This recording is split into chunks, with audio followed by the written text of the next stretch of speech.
So I don't know if you guys have heard of Tiny Chef. Okay, neither of you have heard of Tiny Chef. Okay, I hadn't heard about Tiny Chef either until a week ago.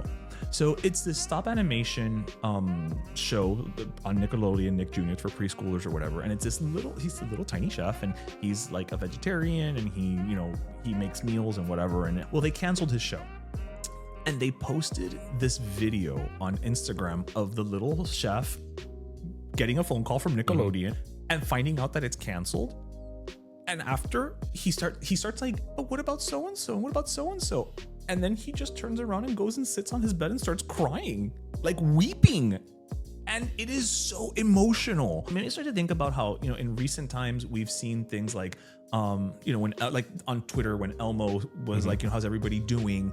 And people just very honestly started answering Elmo. Or when, remember that? Yeah, or when Steve from Blue's Clues, did a video saying how like, hey guys, I'm here for you, and we're in this together.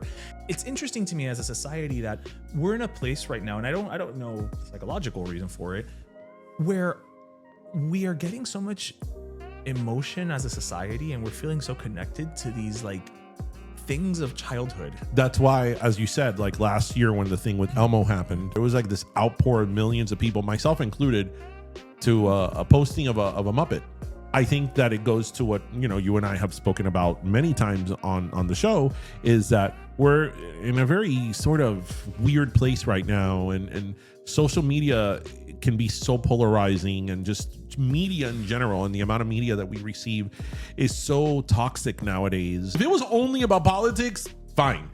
I say this all the time. I most of the content that I watch on social media is food related. Yeah. Like, people can no longer cook in peace because there's somebody who's telling them that the recipe sucks, that they don't know what they're doing, that they stole it from another culture. Again, that's why I think sometimes when you have these moments in media of just a shred of like sort of humanity and kindness, people sort of attract to it and gravitate to it so quickly.